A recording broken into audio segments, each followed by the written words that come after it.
Salut à tous. Alors, ce soir, je vais vous parler d'une notion très importante qu'on voit en terminale D, terminale C, terminale E. Bon, en un mot, terminale scientifique.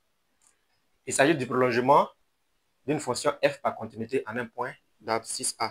Soit f, une fonction d'ensemble de définition de f dont la représentation graphique est la courbe C de f ci-contre.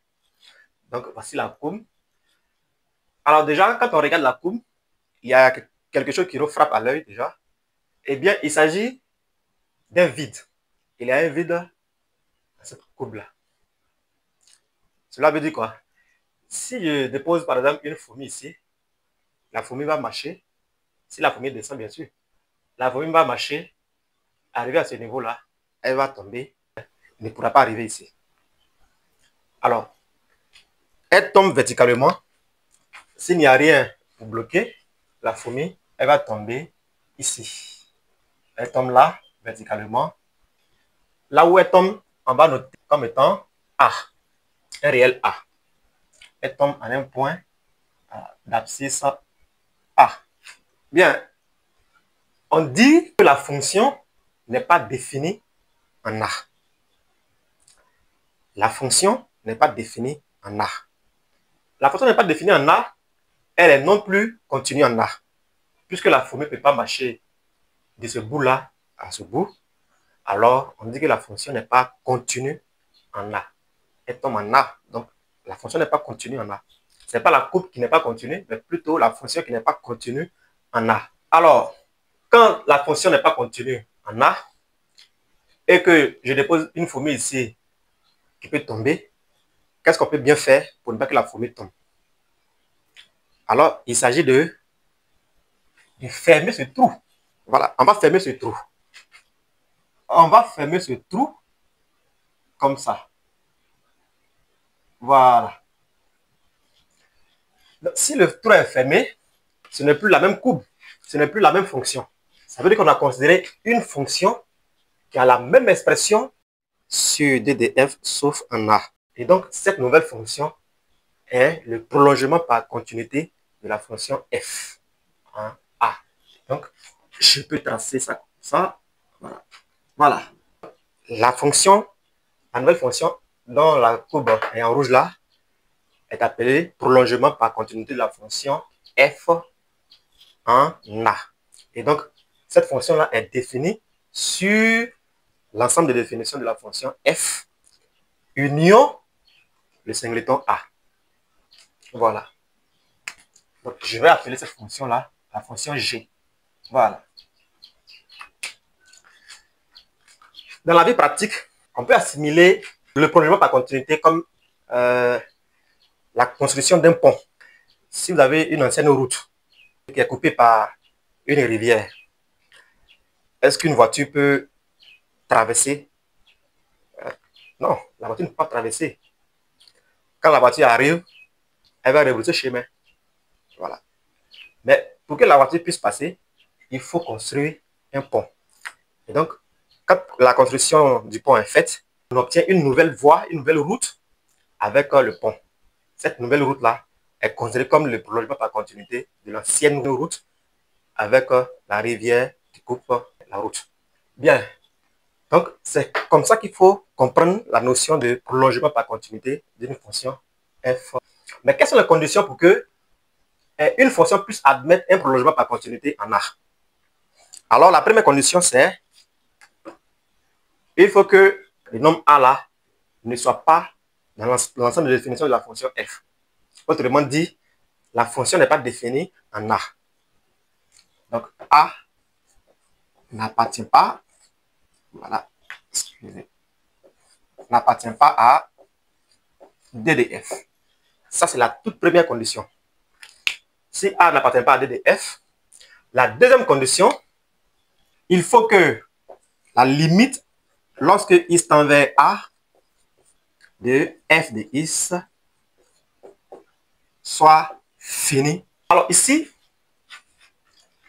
quand on considère la fonction f, où il y a un trou à ce niveau, s'il est possible que lorsque je me déplace légèrement à gauche, je touche la courbe de la fonction f là, je touche C de f pour lire l'image en face. S'il est possible de lire l'image lorsque on se déplace légèrement à gauche, L1. L'image, c'est L1. Et s'il est possible aussi, lorsqu'on se déplace à droite légèrement, on touche la courbe à droite ici et on lit la même valeur là, L2. C'est-à-dire que L2 est égal à L1 qu'on va noter L. Voilà.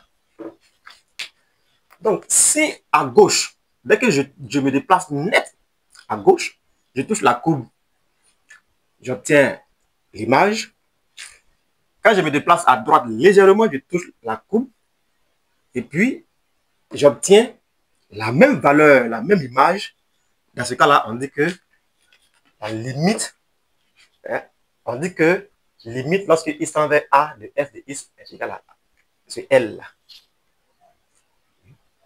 Et donc, la limite étant finie, alors on peut prolonger cette fonction-là par une autre fonction qui va prendre la valeur L comme image de A par la nouvelle fonction G.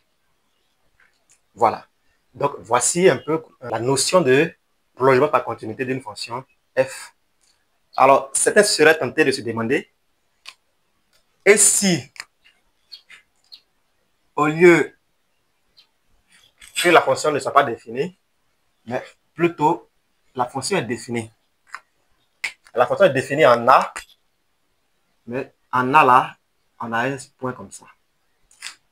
Ça veut dire quoi?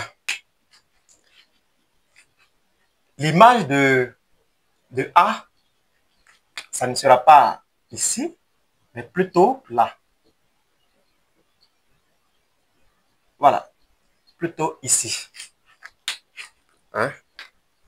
Un certain B. Un certain B ici. Voilà.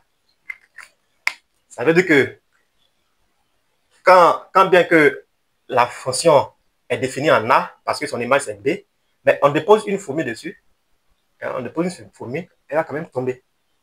Elle ne pourra pas continuer jusqu'ici. Donc la fonction est définie ici, mais n'est pas continue en A. Elle n'est pas continue en A. Mais est-ce que on peut avoir un prolongement par continuité de cette fonction-là en A? Mais là, c'est la question. Est-ce qu'on peut avoir un prolongement par continuité de cette fonction en A? Eh bien, non. On ne peut pas prolonger. Eh bien, on ne peut pas avoir le prolongement par continuité de cette fonction-là en A parce que la limite, tout simplement, n'existe pas. On est d'accord? La limite de la fonction f en A n'existe pas. Pourquoi? Parce que quand une fonction est définie en A, alors la limite doit être égale à f de A.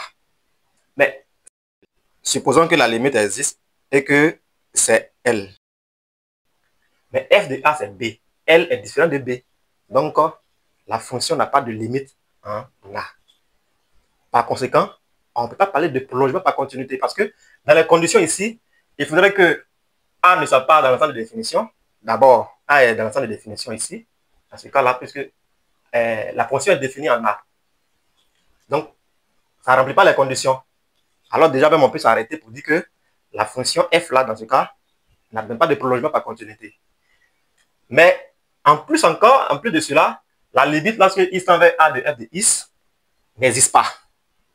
Dans ce cas-ci, la limite n'existe pas. Parce que quand la fonction est définie en A, comme je l'ai dit tout à l'heure, quand la fonction est définie en A, nécessairement, la limite doit donner l'image A par la fonction f. Ce qui n'est pas le cas ici. Et donc, pas de limite. Donc, pas de prolongement par continuité. J'espère que vous m'avez bien compris. Alors, la prochaine fois, on va revenir dessus en faisant un exercice pour faire comprendre tout le monde. Merci et à tout à l'heure.